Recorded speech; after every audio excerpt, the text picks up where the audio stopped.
Assalamualaikum warahmatullahi wabarakatuh. Bismillah, alhamdulillah, wassalatu wassalamu ala rasulillah wa ala alihi wa sahbihi wa mawalah. La hawla wa la quwwata illa billah, amma ba'du. Adik-adikku sekalian, semoga semuanya senantiasa dalam keadaan sehat walafiat dan dalam lindungan Allah Subhanahu wa taala. Amin ya Allah ya rabbal alamin.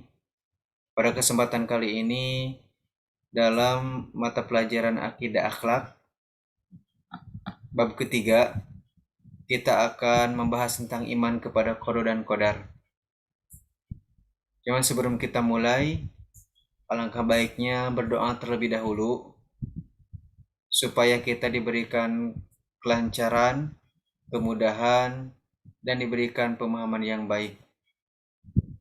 Bismillahirrahmanirrahim. Ila hadratin nabiyil mustafa sayyidina Rasulillah sallallahu alaihi wasallam wa ala alihi wa ashabihi wa azwajihi wa dzurriyyati wa ahli baitihi al-kiram. Al-Fatihah. A'udzu billahi minasyaitonir rajim. Bismillahirrahmanirrahim. Alhamdulillahi rabbil alamin. Ar-Rahmanir Rahim. Maliki yaumiddin. Iyyaka na'budu wa iyyaka nasta'in. Ihdinas siratal mustaqim. Siratal ladzina an'amta 'alaihim ghairil maghdubi 'alaihim waladdallin. Rabbighfirli wa liwalidayya amin. Baik, pada kali ini kita akan menjelaskan tentang iman kepada qada dan qadar. Sebagaimana yang sudah kita pahami bersama bahwa rukun iman itu semuanya ada 6 ya. Yang pertama iman kepada Allah, yang kedua iman kepada para malaikat Allah, yang ketiga iman kepada kitab-kitab Allah, yang keempat iman kepada para rasul Allah, yang kelima iman kepada hari akhir atau hari kiamah. Terakhir yang keenam iman kepada qada dan qadar, yaitu takdir baik dan buruk yang diciptakan oleh Allah Subhanahu wa taala.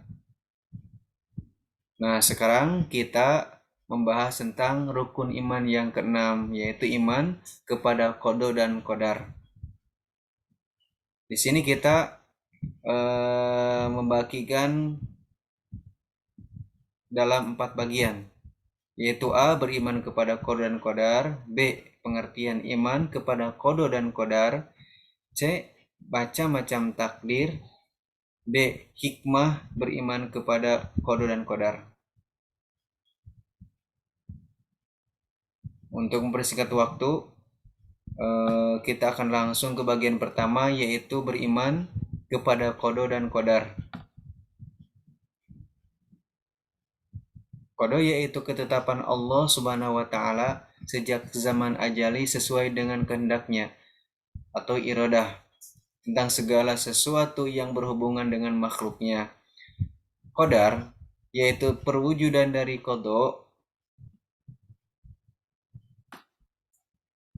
atau ketetapan Allah Subhanahu wa taala dalam kadar ketentuan sesuai dengan kehendaknya. Qada dan qadar merupakan satu kesatuan karena qada merupakan rencana atau rancangan Allah Subhanahu wa taala sejak zaman azali atau sebelum semua yang ada di alam dunia ini diciptakan. Sedangkan qadar sebagai perwujudan atau kenyataan yang terjadi atau yang kita alami. Selanjutnya B. pengertian iman kepada qada dan qadar. Iman kepada qada dan qadar yaitu percaya dengan sepenuh hati bahwa Allah Subhanahu wa taala telah menentukan segala sesuatu yang akan terjadi untuk makhluknya. Setiap manusia telah diciptakan dengan ketentuan-ketentuan dan telah diatur nasibnya sejak zaman ajali. Akan tetapi bukan berarti kita sebagai manusia bermalas-malas menunggu nasib tanpa berusaha atau berikhtiar. Kenapa? Karena sebuah keberhasilan tidak akan tercapai tanpa adanya usaha. Oke, selanjutnya yaitu tentang macam-macam takdir. Nah, jadi takdir terbagi atas dua bagian. Yang pertama ada yang disebut dengan takdir mu'alaq. Apa itu takdir mu'alaq? Yaitu takdir yang masih bisa dirubah. Contoh, apabila kita pengen jadi orang kaya, maka harus bekerja. Ketika kita pengen jadi orang kaya, kita harus bekerja. Ketika kita pengen menjadi pandai, maka kita harus belajar dan lain sebagainya. Jadi takdir mu'alaq itu adalah takdir yang masih bisa dirubah. Yang kedua yaitu takdir mubrom. Apa itu takdir mubrom? Takdir mubrom itu adalah takdir yang sudah tidak bisa dirubah lagi. Contohnya seperti mana? Kematian, yang lainnya seperti jodoh dan lain sebagainya. Itu termasuk ke takdir mubrom, yaitu takdir yang sudah tidak bisa dirubah lagi. Selanjutnya yaitu hikmah beriman kepada qada dan qadar. Yang pertama, melatih diri untuk lebih bersyukur kepada Allah Subhanahu wa taala. Yang kedua, mendekatkan diri kepada Allah Subhanahu wa taala. Selanjutnya tiga, melatih seseorang menjadi orang yang giat berusaha dan tidak cepat putus asa. Keempat, menghindarkan diri dari sifat sombong. Kelima, dapat menenangkan jiwa. Terakhir, 6 yaitu membiasakan diri untuk bersabar dan bertawakal kepada Allah Subhanahu wa taala. Nah, demikian adalah beberapa hikmah beriman kepada qada dan qadar.